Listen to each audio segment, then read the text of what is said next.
Namaste to all students. In this video, we will talk about evaporation and the factors affecting it. What is evaporation first of all? The change of a liquid into vapor at any temperature below its boiling point is called evaporation. Evaporation is a surface phenomenon, that is, the particles at the surface of a liquid absorb enough energy to overcome the forces of attraction between them, that is the latent heat of vaporization, and changes into vapor state. Hence, evaporation is called a surface phenomenon. Remember, evaporation happens at any temperature below the boiling point.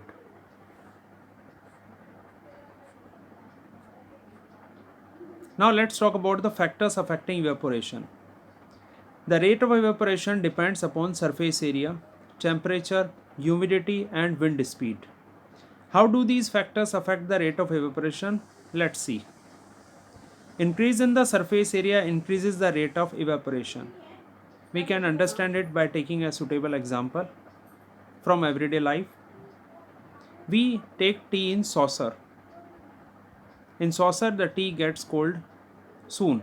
This is because a saucer has more surface area than a cup.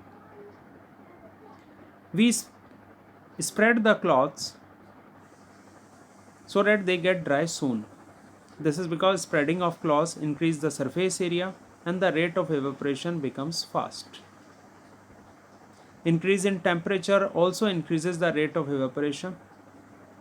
We all have observed that cloths dry soon in summer season than in winter season because the temperature is high in summers. Increase in humidity decreases the rate of evaporation, means air around us can hold a definite amount of water vapor. Humidity means the amount of water vapors in air, and if the amount of water vapors present in air is more, the air is said to be humid. Such humid air decreases the rate of evaporation.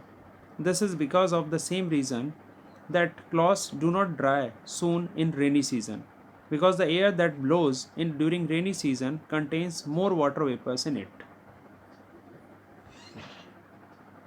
Increase in wind speed also increases the rate of evaporation, means the particles of water vapor move away with the wind, and the reason why cloths dry faster on a windy day can explain it very well. Evaporation and its cooling effect. Evaporation causes cooling because when a liquid evaporates, it absorbs the latent heat from the surface to which it touches. Hence, the temperature of the surrounding decreases and the surface or the surrounding become cool. We can understand it by simple examples from everyday life. People sprinkle water on the roof or open ground during summers because during evaporation water absorbs heat from the surface, which makes the hot surface cool. During summer we perspire more as sweat absorbs heat from our body, making the body cool.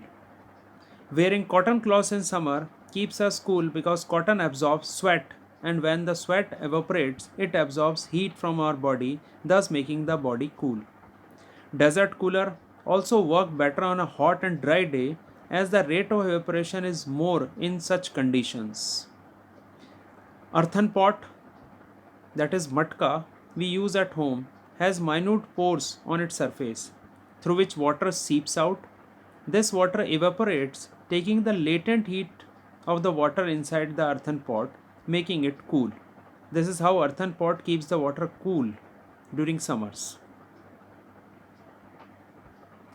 This was all about evaporation and the factors affecting it, and this is also the end of chapter Matter in Our Surroundings. Hope you must have understood through these video presentation. Thank you all.